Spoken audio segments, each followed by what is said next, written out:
अस्सलाम वालेकुम friends, I am your trainer Ghulam Mustafa और आज की इस वीडियो में हम प्रैक्टिस करेंगे exam one one dash five objective 1-5 from the study guide of Microsoft Excel 7772 now let's get started.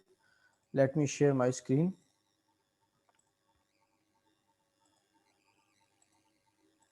If we see the exam objective initially वो आपसे कह रहा है कि भाई ओपन करें Excel 1-5 a workbook. Again I am repeating this thing कि भाई वर्कबुक की बात कर रहा है तो ये टाइटल बार है जो बोल्ड है बेसिकली, और ये टाइटल बार हमेशा in the top of the workbook आपको नजर आता है. आगे उसकी एक्सटेंशन भी नजर आ रही है .xlsx, बिकॉज इस एक्सटेंशन से आपको आइडिया होता है कि भाई ये मैक्रो इनेबल्ड वर्कबुक है कि विदाउट मैक्रो इनेबल्ड है एटसेट्रा, या ये टेम्पलेट भी. I will show you in the you can say in the latter of the my videos. अब आप देखें सबसे पहले वो कहता है टास्क क्या है जी, sales by category worksheet open करें जो बिल्कुल साथ है. और यहाँ पे देखें जो बोल्ड कलर में है ये हमारी वर्कशीट का नेम है. Set the print area so that only A1 to C42 जो रेंज है वही प्रिंट हो. तो अब सबसे पहले हम इस शीट पे आते हैं. तो A1 you can C in the name box up to the C42. How can I select the whole range? I will select the range, press shift. Now I have been selected the first row with 3 columns from A to C, then press control down arrow. Automatically whole range will be selected. Now if we want, you can say move back into the headers, then press control backspace. तो आपकी पूरी range select हो गई. अब इसमें basically इसको set करना है एज अ प्रिंट एरिया. तो कैसे सेट करते हैं प्रिंट एरिया? तो आप देखें यहाँ पे डिफरेंट टैब्स है. तो पेज लेआउट में आप जाएंगे in the page setup group, तो यहाँ पे प्रिंट एरिया की ऑप्शन आ जाएगी. There are two options, clear print area और सेट प्रिंट एरिया. तो यहाँ मैं क्लिक करूंगा तो ऑटोमेटिकली ये मेरा पूरा डेटा प्रिंट एरिया में सेट हो गया. You can see in the print preview option. Page setup के ड्रॉप डाउन मेन्यू में जाएं तो यहाँ प्रिंट प्रीव्यू में आप देख सकते हैं कि होल डेटा जो आपका है वो सारे के सारा प्रिंट प्रीव्यू में अवेलेबल हो गया, क्योंकि ये सेट मैंने एरिया कर दिया. और यहाँ पे भी देखें एक्स्ट्रा ऑप्शन आ गई है कभी सेट प्रिंट एरिया और clear print area. Let's say मैं अगर यहाँ पे कोई डेटा लिखता भी हूँ, random data for checking let's say, तो अगर मैं इसको प्रिंट प्रीव्यू में देखता हूँ तो यू कैन सी कि लास्ट वाला जो मैंने एक्स्ट्रा एक सेल में एक लेटर लिखा था नेम वाले कॉलम में, वो नहीं अपीयर हो रहा है क्योंकि वो सेट प्रिंट एरिया हो गया.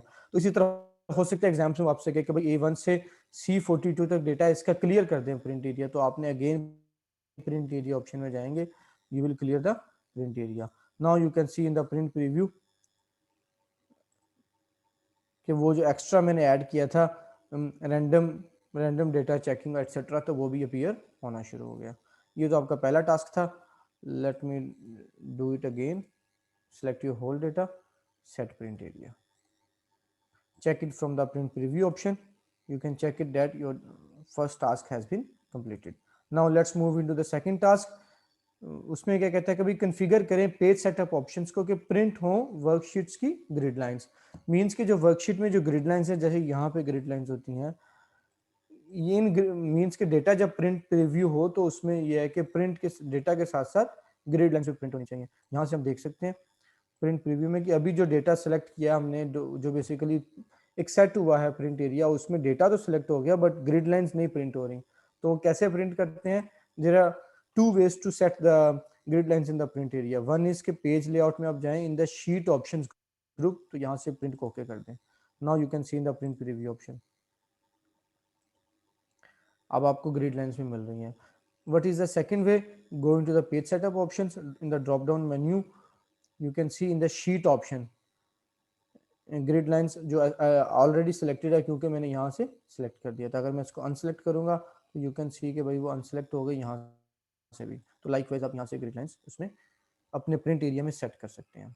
हो सकता है एग्जाम्स में वो आपसे क्वेश्चन कहे कि भाई रिपीट करो, लेट से ये हेडिंग रिपीट करें. लेट से मैं यहाँ पे कुछ डेटा ऐड करता हूँ. मैं अगर इस डेटा को कॉपी कर लूँ, लेट से थोड़ा ज़्यादा एरिया डेटा कॉपी कर लेते हैं. लेट से मैं अगर प्रिंट प्रीव्यू में जाऊँ, let me clear this print area first. Print preview में आप देखें अगर, तो ये मेरी हेडिंग है कैटेगरी नेम सेल्स. जैसे ही मैं पेज 2 में जाता हूँ तो मेरी हेडिंग अपीयर नहीं हो रही. हो सकता है वो आपसे कहे कि भाई ये हेडिंग्स ये वाली रो अपीयर होनी चाहिए सेकंड कॉलम में भी. यहाँ ये है कि सेकंड पेज में भी। तो आप कैसे करेंगे? तो आप उसके लिए तरीका होता है कि आप यहाँ पे जब यहाँ पे आप देखते हैं कि भाई डिफरेंट ऑप्शन है, तो यहाँ पे आप अपने ये है कि इस एरिया में आप जाते हैं शीट में, तो प्रिंट एरिया आपने लेट से सेट कर दिया। मैं दोबारा एक प्रिंट एरिया सेट कर देता हूँ। यहाँ पे आप कहते हैं भाई रोज एट रिपीट एट टॉप, तो मैं कहता हूँ भाई फर्स्ट रो मैंने रिपीट करनी है। तो यहाँ से मैंने वो रो पिक कर दी। हो सकता है कि आपको एग्जाम्स में है कि भाई फर्स्ट 5 रोज आपने रिपीट करनी है अपने हर पेज पे, तो आप यहाँ से रिपीट कर सकते हैं। प्रिंट एरिया हमने सेट नहीं किया क्योंकि ये तो मैं एक किया कि फर्दर एडिशनल नॉलेज मैं आपको दे रहा हूँ। You can see in the print preview option, ये आपका फर्स्ट पेज जिसमें हेडिंग आ रही है, ये आपका सेकंड पेज इसमें भी हेडिंग आ रही है। मींस कि ये वो वाली रो है जो आपकी हर शीट पे रिपीट होती रहेगी। इट डिपेंड्स कि एग्जाम में क्वेश्चन किस तरह का आता है। आगे चलें। Display the print preview of the worksheet to check your settings, कि सिर्फ आपने क्या करना है, यहाँ से डिस्प्ले करना है प्रिंट प्रीव्यू, तो ये आपका टास्क कंप्लीट हो जाएगा। Now let's move into the next task, next project basically. उसमें वो कह रहा है कि भाई ओपन करें Excel 1.5b macro enabled worksheet. तो उसको जब आप ओपन करें तो एनेबल करें मैक्रोज। तो let me open that worksheet.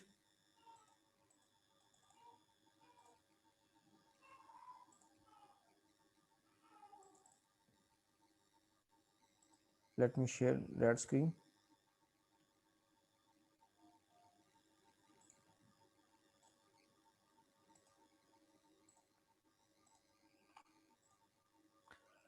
अब उस एग्जाम्स के ऑब्जेक्टिव्स की अगर हम देखें तो मैं यहाँ पे वो पेज स्क्रीन भी इस पे पुट कर देता हूँ ताकि ऑब्जेक्टिव भी हम यहाँ से देख सकें।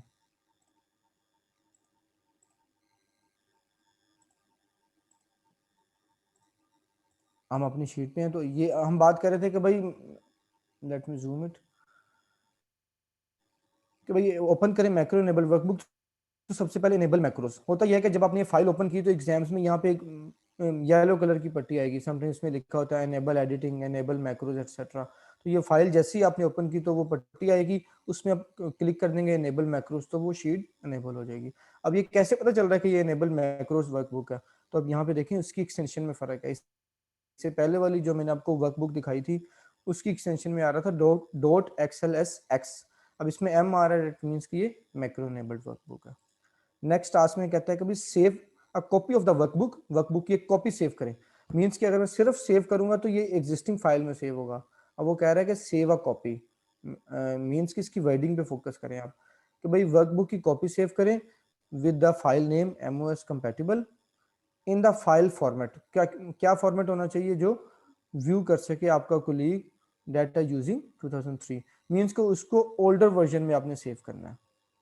Notice the features that are not compatible with the new file format. Simple is that के भाई जो फीचर्स अभी कंपेटिबल नहीं है। तो कैसे सेव करेंगे? Going to the file tab, you will move into the backstage view of the sheets, then going to the save as. Save as में हमेशा नई कॉपी सेव होती है, तो वो आपको अगर एक्सटेंशन बता दे तो यहाँ सेव करें, तो लेट से वो कहता है भाई डेस्कटॉप में सेव करें।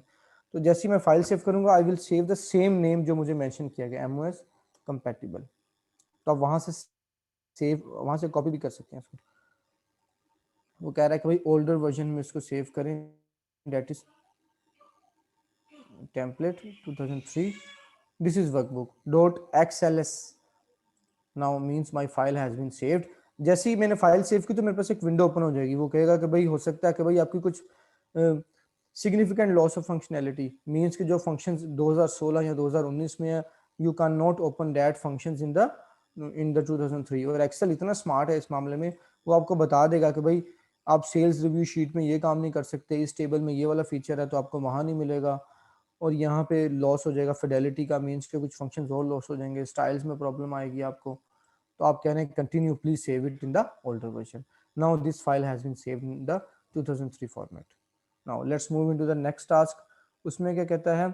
Save the copy of the MOS compatible workbook, means कि इसकी फिर एक कॉपी सेव करें with a file name MOS template. इसका मतलब है कि मुझे इसको सेव करना है MOS टेम्पलेट के नेम से, that support macros and can be used as the similar workbooks in the future. Means के जब भी कभी इस तरह की बात करें, यहाँ तो वो कहेगा भाई टेम्पलेट के तौर पे सेव करो, या वो कह रहा है कभी इसको सिमिलर वर्कबुक में सेव कर दो, मींस के एज अ टेम्पलेट सेव कर दो।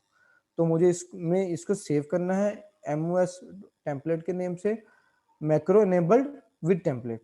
तो कैसे करूँगा मैं? Again go into the file tab, you will move into the backstage view, press F, save as.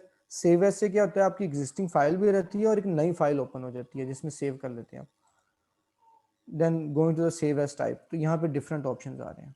If you see macro enable template, ये मैक्रो इनेबल टेम्पलेट, अगर मैं सिर्फ एक्सेल टेम्पलेट करूंगा तो सिर्फ टेम्पलेट में सेव होगा। मैक्रो इनेबल टेम्पलेट में क्या होगा कि एज अ टेम्पलेट भी सेव होगा, मैक्रो इनेबल भी हो जाएगी। तो इस तरह करके मेरी फाइल सेव हो गई। तो आप एक्सटेंशन में देख सकते हैं यहाँ पे XLTM आ रहा है, T for template, M for macro enabled. And we have covered our 1.5 objective. I hope कि आपको ये वीडियो पसंद आएगी, इसकी प्रैक्टिस करें। If you have any question, put your questions in the comments box. Even though you can call me, you can send your messages or you can email me. I would love to answer your questions. And inshallah, I would come up again with the objective 2 with different tasks and projects. Thank you very much. अपना ख्याल रखिएगा। अल्लाह हाफिज़।